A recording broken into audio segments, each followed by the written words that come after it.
far, we have seen how to do the layout, that's the structure of the page, using different containers. We have seen different containers. For example, we have the header container, where I can place the logo and the navigation.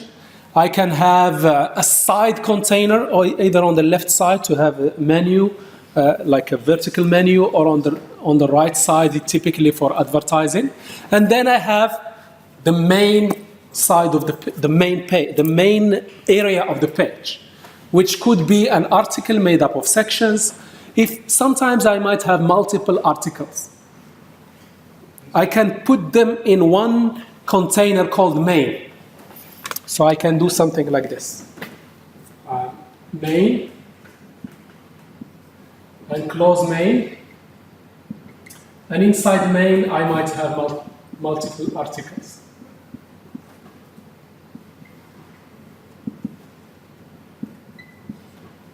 Yeah. For example, you might have multiple blog posts in one page. So you can have each blog post is an article, and you put them in a main. Okay. So this is what HTML5 tried to encourage us to do, is to give these containers, the containers you use, have meaning. But many developers are still lazy, and what they do to group things together under one umbrella, or what they use to group things together, developers typically use, what they typically use? Div. Yes. So you will find developers using div and ignoring all these nice, more meaningful containers. So please try your best to use these new meaningful containers. Otherwise, you can do what majority of developers are still doing, using divs, because maybe most likely they are not exposed to this, or div does the job for them. But for us, we try to take advantage of these more meaningful containers. Yes, please. Last time we basically did the other way. We cared only about div. We didn't look at these guys. No, we did. We just didn't emphasize them when we did what majority of people do. They use divs. But we will try. We will try to use more meaningful containers, or more meaningful tags. So what most of developers do, they will do something like this. Div ID equal main. This is what most developers will do. It will be nicer not to use this and just use a tag, built-in tag in HTML called main, in which you can put other elements. Yes? Okay, now, for the layout of the page, at least you have an idea. You will play with this further in the lab. I already emailed you. Please, to make the most of the lab, you have to go prepared. So take 1 hour or something. Go to a site. Just go through the slides. Go through some of the examples. Because in the lab, you want to really take advantage of these 3 hours. It's a significant piece of time. Don't let it say, oh, I am in the lab, I'll do it when I get home, I will learn it when I get home. You will not get much time. Try to take advantage of the lab and do things hands-on, get guidance from the instructor, and try to finish hopefully 90, 80%, or even 100% if you can. If you go prepared, you can finish and you can move forward. Yes, please. So can you talk about the lighting? I brought the lab previously. Yes, I will discuss with him this suggestion, yes. If it is available, for example... it is available. It's just, to be honest, anyway, we will do... An example of what... Tables. Very important HTML skill that you need to learn. So what are tables? We all seen them. We all know them very well. They are tabular data structures with rows and columns, similar to the Excel tables that we all familiar with. So how do we create tables in HTML? Very simple. There is a table tag. So the whole table within this, we will be within this table tag. You open the table tag, you close it, and then within the table tag, what you find? Rows. Rows, how do you define rows in HTML? TR tag. TR tag to create rows, and then TD tags to create cells or data cells. Okay. So this is how a table will look like. So we have here the table tag, and I close it. And within it, I have this is the first row, second row, and third row. And within each row, I have 2 columns. Yes? And inside the column, it's a container. You can put whatever you wish. A paragraph, a div, just plain text, an image. It's a container. You can place whatever you want to place. Okay. Now, if you wish, you could use a much richer structure of the table. You can divide the table into 3 major sections. The head, the table head, the body of the table, and a footer. Yeah? For example, table will have the headers, the content, and the footer may be the summary, as an example. So you can do that if you wish. So the head will be, the head part of the table will be within a T-head element, and the body will be within a T-body element, and the T-foot will be the footer of the table. So it will be something like this. So this is the head of the table, and you can see here the cells we use TH, not TD, to denote the headers or the columns, the column headers. And then we have the T-foot. Although it is placed before the body, it will be displayed after the body, at the last row in the table. And then we have the T-body, where you put the actual content. Okay, this is kind of the recommended way of doing it. And this is another example. Can we have the T-foot down? I haven't tried it. Yes, we can try. But I think we can try it. Just shortly we will try it. Because it makes no sense. Yeah. I mean, honestly, the head... But it doesn't matter, as long as we keep in mind that wherever you place it, it will be displayed at the end. But we will try it. I had the same question. I didn't try it. By the way, anything, that's what this is very good. Keep those questions coming and try them out.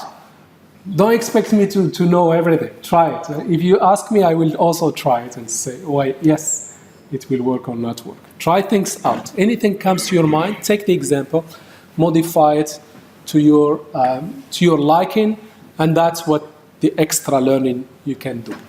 Okay. You can also have a nested table. A table within a table, if you need to. Because remember, a TD is a container. Inside it, you can have whatever you wish, including another table. And in this case, you have nested table. Okay, before I forget, very important to keep in mind, do not use tables for layouts. This is very highly not recommended at all. For the layout, you use the tags that we have seen. The header, the navigation, the site, the main, the article, and so on. Because tables, usually, they are not responsive. They don't scale well when you resize the page. Okay? And they are much harder to style, to make them dynamic, to make their size dynamic based on the size of the window. So don't use them. They are highly discouraged to use them for defining the structure of the page. Use them to display tabular data. That's it. That's what you use them for. Okay, now we have the main concepts.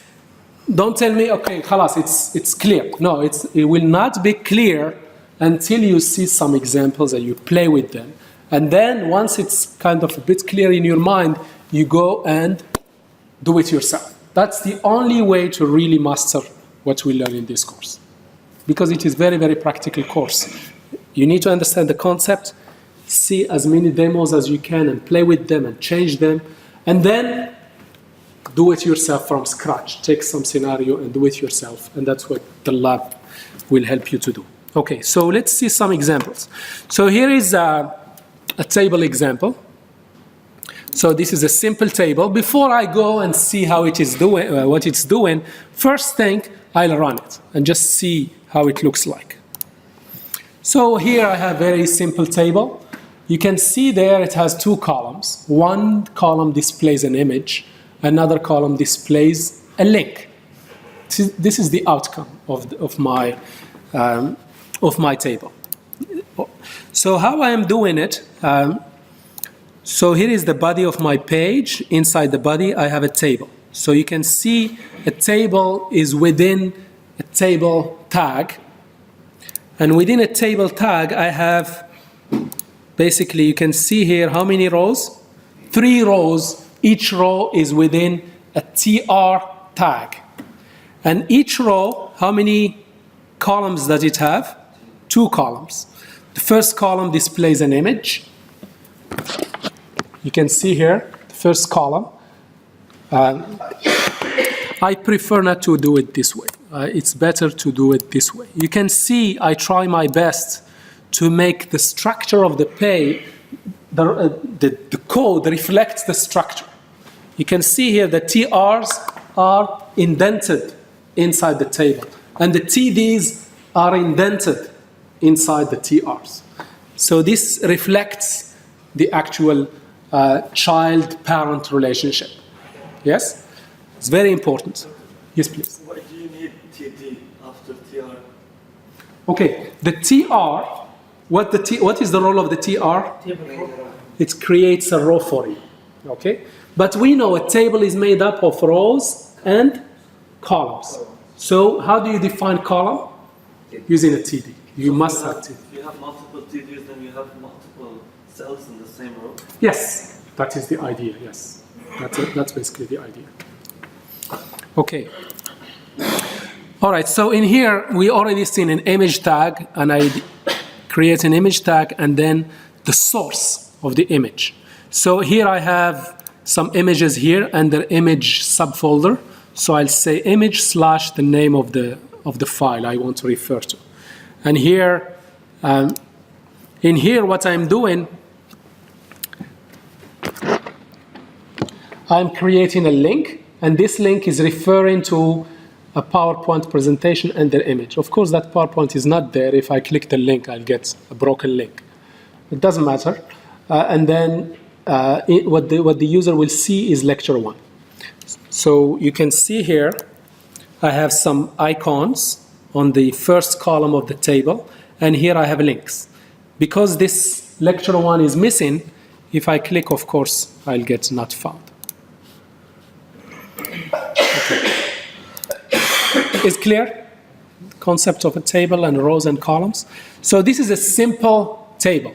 Now, a bit more sophisticated. Yes, please. In 2 cells, you had title and you had alt in the same. No, this. Okay, sorry, just a second. Okay, so here, if you remember yesterday, on Sunday, an image tag takes an attribute src, which is the source from where the image is coming from. This is a relative URL referring to subfolder images and the image within that subfolder ppt.gif. Yes? Now, if this happens to be deleted, if we delete it from here, or it's missing, or whatever happens to it, at least the user will not see a missing image. They will see this text instead of this image. So this is an alternative if this one failed to load. So this is an attribute of the image tag. Yes? It's talking about title. Okay, title, this is an attribute of the A tag. So the title is, when you hover over the link, you will see that title. Okay? So if we try it here, you see here, title. You see that title there. So those are attributes that change the behavior of the element. So this is an extra capability of this element.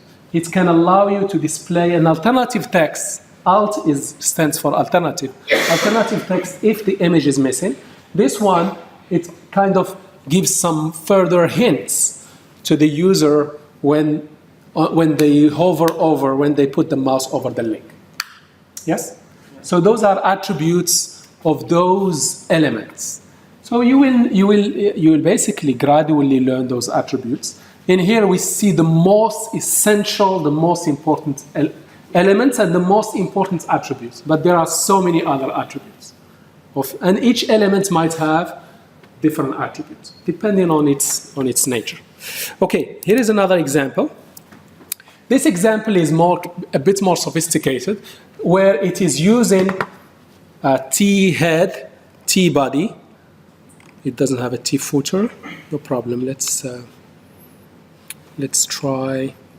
Let's see first what it's doing. So what it's doing is we have basically one header and 3 rows. We have the name of the student, let's say, and the letter grade. Yes?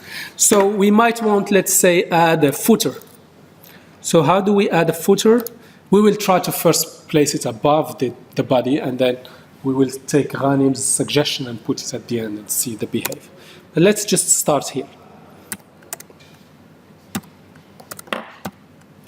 T foot. You don't need to type everything. Like a tool like WebStorm helps you to do so.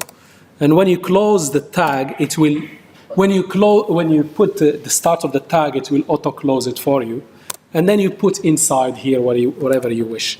So in here we will have one row, and then within the row I'll have a TD. Let's say I will call this one count. And because I have 3 students, TD, sorry, I'll call this one 3 students, yes?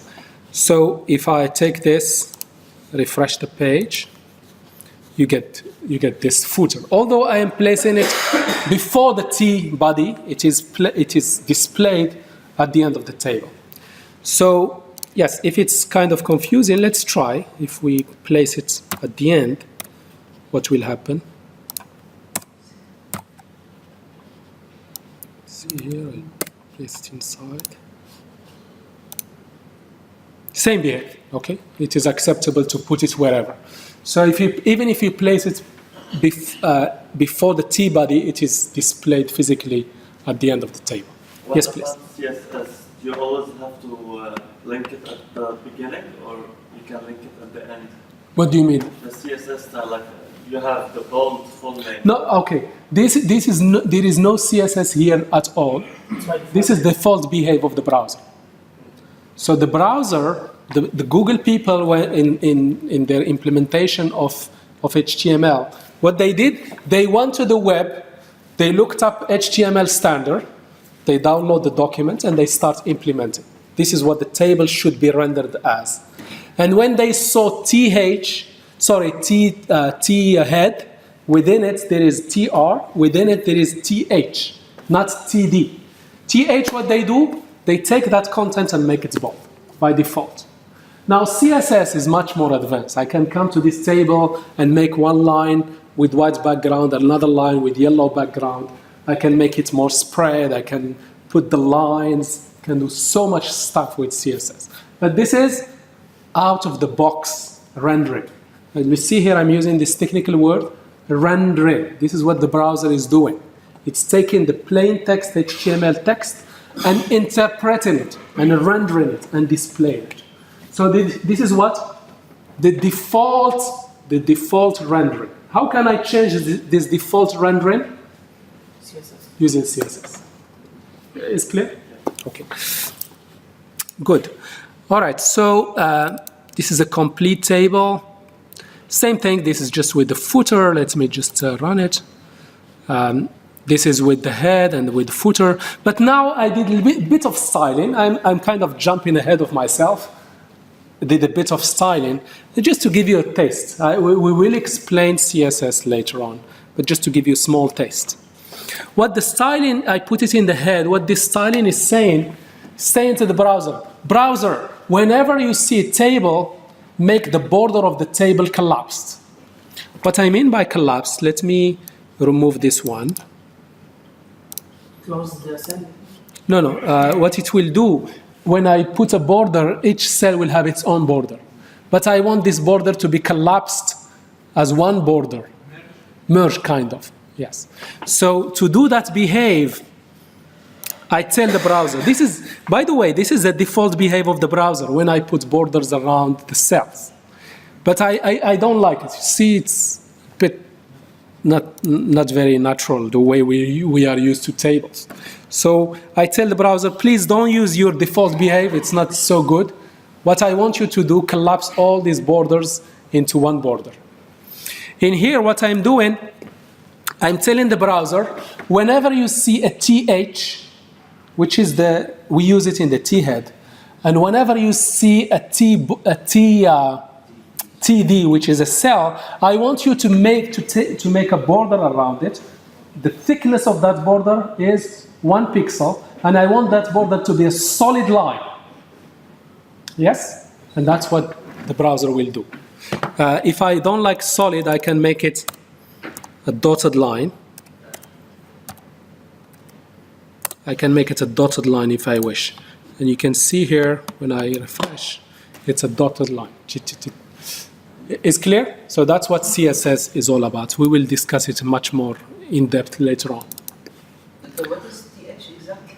It's for when I create a T head, when I create a table head, I create a rows on the head. Yes, and when I define cells in the head, I don't use TD, I use TH. Okay. Nested tables, this is just for your information. You know what a cell, which is in our case a TD, is a container. What I mean by container, inside it, you can put any element that you wish. You can, if you wish, you can put in a cell, you can put another table. And in this case, what you do when you create in a table within a table. Okay.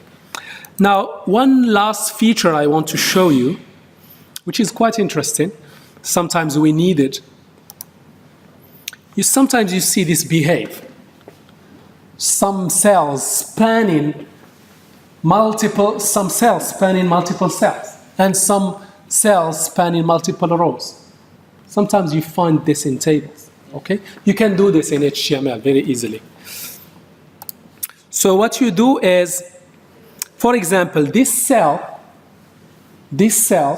I want it to stretch into 2 cells. I want it to take the place of 2 cells. How do I do this? Call span equal to. You see, every row has 3 cells. Sorry, this row has how many cells? 3 cells. But this one only has 2. Because the second cell occupying 2 cells. How I achieve that? Using call span. Now, same thing here. You see this cell is taking its place and the place of the cell underneath it. So I will say row span equal to. Yes? And that's why this little poor cell has this row has only 2 cells. Because the third one is occupied by the row above it. So anyway, what I want to say, if you want this behave where one cell spans multiple cells or take the place of neighboring cells, you use call span and you give it a number. How many cells you want that particular cell to occupy. And you can also do it, this one will do the occupation horizontally. If you want to do it vertically, you use row span and you give it a number. Okay, that's it for tables. Is clear? So please play with the example, go through the slides, play with the examples, and in the lab, play with it. You will have some scenarios and you will do them from scratch, typing them yourself. So you really get the idea. And what I mean, always, of course, trust yourself, except in this. Don't say, okay, I understand it, it's very clear, it's very basic. You have to really apply it. So you build. You might be simple now, it's fine, but as we move forward, it becomes gradually more complex. So you have a solid foundation on which you will build what we will cover as we move forward. Yes, There's please. 2 attributes. There's cell spacing. Yes. I'm guessing that's the spacing between the cells. And there's TR class. Where is the cell spacing? It's after table, under body, after table, cell spacing. Okay. Sorry, this one, this is not very good. This is old stuff. Don't worry. Oh, this is to do with formatting. I should not use this. I told you before. Even if HTML gives you some formatting capabilities, please don't make use of them. You should control the formatting using CSS. So don't worry about that one. Okay? Now, Class. okay, very good. That is getting into CSS. I will come back to it. So class is basically I am defining some formatting and I'm applying it to a particular row. So have a look at this. I am defining a style. What did I call this style? TR1. What this style says? Change background. Make the background light green. And then I take this style because it has a name. I take that style and apply it to a particular row or a particular column. So how do I apply a style? I'll come to this row and say, go ahead and apply this style only to this row using class equal the name of the style. So this is a named style. I create a style, I give it a name, and then I go to the destination where I want to apply the style, and I apply it. How do I apply named style to an element? Give it a class name. Use the class attribute of the element equals the class name of the style that you want to apply. Clear? But we will see this. But this is good. You are kind of getting a little taste here and there of CSS before we actually cover it in more depth. Okay, that's it for tables. Is it clear? Now, how many skills so far? We defined the logical structure of the page. We displayed tabular data using tables. And then the third skill is we display media. We display media files. The good news is with HTML5, we no longer need the plugins and Flash and other stuff to play media. This HTML now has built-in elements to provide audio and video display to the users. Okay? So for playing audio, which elements or which tag you use? Audio. And for displaying a video, which tag you will use? Video. Now, this one is an attribute. Whenever you see something inside the tag, we call this an attribute. What this attribute is saying? What does that mean? The control, it will be like a player that has Very good. Player that has controls. What these controls will allow you to do? Play, stop, pause, forward, backward, and so on. Yes? So if you don't want these controls, you don't add this attribute and the audio will play, but you cannot control it. Yes? What about this nested element? The source file. This is the source from this audio will play these files.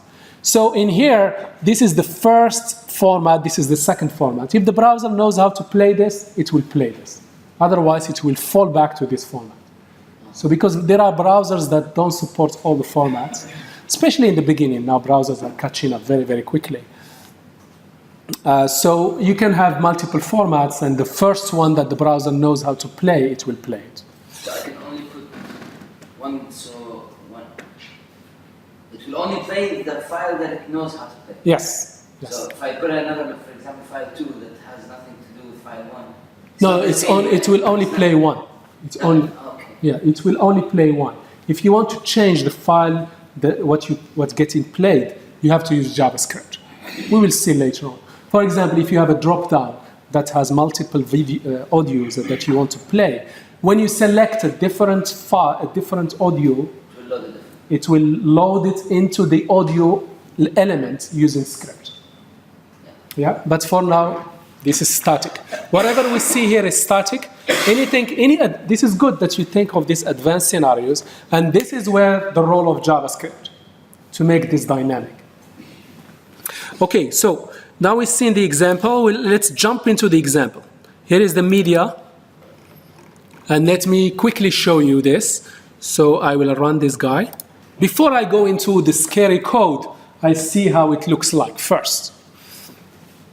Okay, so media, we have images. We know how to do images using IMG tag. The video is very simple. I use a video element and provide the source. And I have here controls. I can play it, I can pause it, and so on. Yes? Same thing for audio. If I want the user to control, if for some reason, weird reason, I want to have my own buttons. I don't like these built-in buttons. I want my little ugly buttons. I can do that if I wish. So in here, I play, when I click this, I run some code to ask the audio element to start playing. Or here I write some code to do it. So here, just give you a small taste where JavaScript fits. I can control these elements using built-in controls, or I can control them programmatically using my own code. Okay, now that I see the end user experience, I now can go into the developer experience and see how this is all done.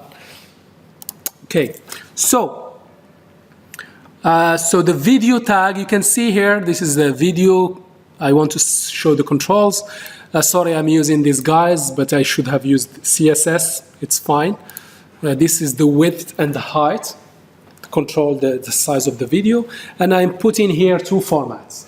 If the browser knows how to play this, it will play it. Otherwise, it will play this. Same thing for audio. Same thing for audio, okay? Now, there is another audio file here, another audio element here, but have a look. Did I put these controls? No. I didn't put controls. So the controls are not visible. But how can I allow the user to play and pause and the video is I provide buttons. See here buttons? I'll say if this button is clicked, I will go to this audio element and call this method play. If they click pause, I will go to, you see I gave this audio an ID. And then I'm using this ID to go to that element and ask it to do something. This is JavaScript. Don't worry too much about this. I'm just giving you a taste. The main thing you should kind of grasp for now, you have an audio element to play audio, and you have a video element to play video, and that's it. Okay, now the last thing in HTML that we will be covering is forms, the most important element and the most important skill as developers. So what do we use forms for? To collect input from users, okay? So a form is, when we create a form, we put it inside a form element. So a form element is a container. Form element is container. Inside it, what we will put? Elements, input elements. Because what do we use form for?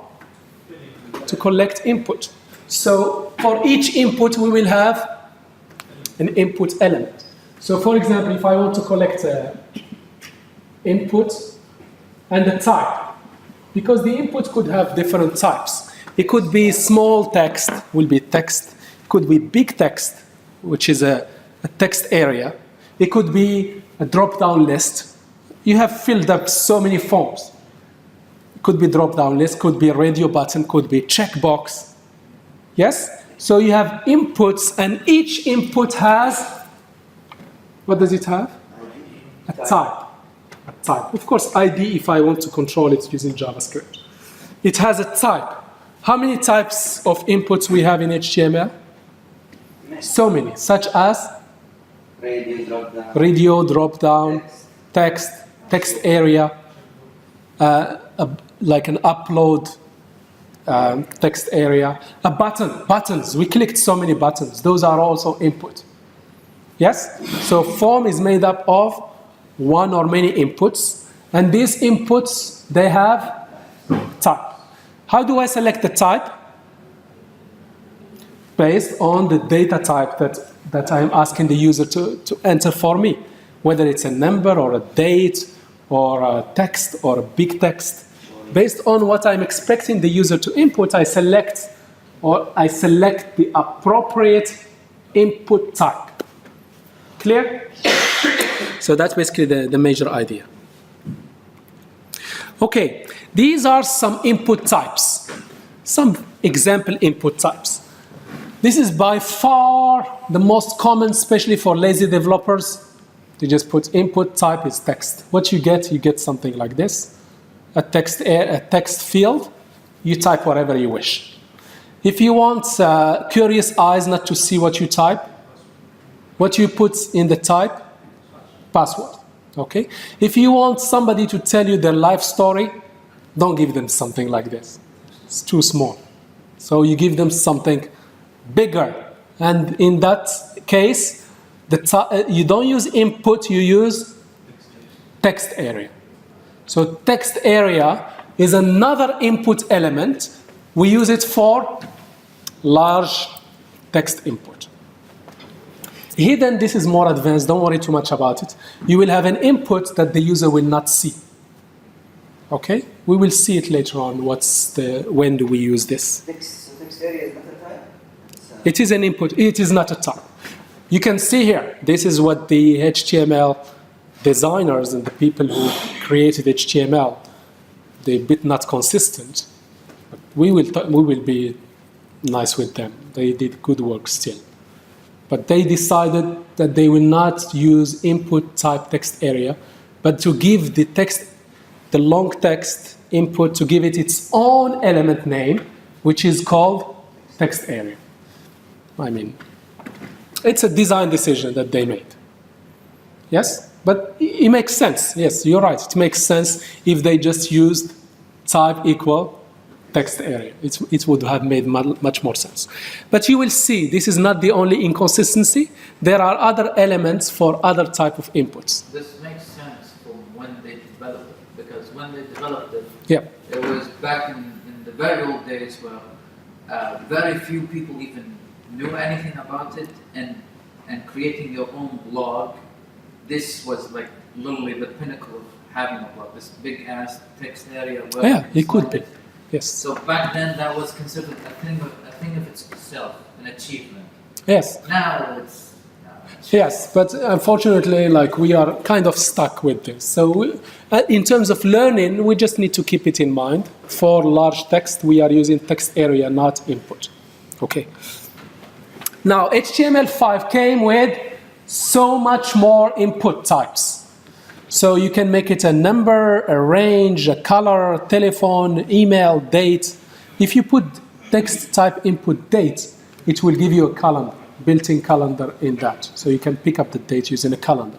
If you put month, it gives you a calendar to allow you to pick up the month. You can make it a week, time, date time local. You can even make it color. Type is color, and when it will allow you to pick up a color from a drop-down of colors. Yes? Yes, please. What is the last one? This one is date time local. I think this will give you like a local, maybe a date time in a local format. Like, let's say, I haven't played with it, but I'm just imagining. Is it the one where there is like multiple timelines and names of cities? No. In my opinion, I haven't played with it. This is just my guess. Maybe like this one will give you, if you have the time, like the Arabic time, for example, the Arabic time, like Jumad al-Ula or whatever. Maybe, I haven't played with this. Don't worry too much about it. Just be aware that there are other input types. Okay? HTML or any technology we use is very huge. Will take 20% to do the 80%. That's what our strategy is. Okay, last thing, please give me one chance to show you how to do a select list, a radio button, and checkbox. This is the last thing, I'll let you go. Now a drop down, if you want to do a drop down, what you use a select element. And within a select element, each of the options will have an option element. So select element to make a drop down, and this is the value that will be submitted, and this is what the user will see. If you want to auto select one of the elements, you just add the attribute selected equal select. This would be the default. Yes, this is the default, by default selected. Now, this is a drop down. If you want to make it a multi-select list, You know, in Banner, when you are searching for courses, you get to choose what type of, which area. Is it computer engineering or computer science? They give you and you can select multiple. They give you something like this. So it's same as a drop down, except what I'll do here is multiple. Drop down allows you to select one thing, while a list allows you to you can select multiple things. You press control and you can select multiple things. So we use the same element to create both a drop down or a multi-select list. Doctor, Yes, please. what is value? Okay. You have value. Okay, very good. So here, this is what the user will see, Bachelor of Art. But Bachelor of Art, I'm not going to send this whole text to the server. When I select because remember, when I collect this input, I'll send it to the server. Why did I collect it? To do processing on it on the server. So I'm not going to send the whole Bachelor of Art. What I will send to the server, BA. So this is what the user see, and this is what the server will see. We will see this in much more details later on. Last thing I want to show you, radio button. This is how I create a radio button. The type is radio, the type is radio. Yes? We use input. But the only thing, how do I make this either male or female? I give them the same name. These two inputs have the same name. It's very, very important. Same name, and then if I click this will be unselected, and vice versa. Yes? Okay, this is how I create a radio button using the type radio. And this is how I create a checkbox. You see the checkbox? This is how I create a checkbox using the type checkbox. And then I want all of this selection to be assigned to one variable.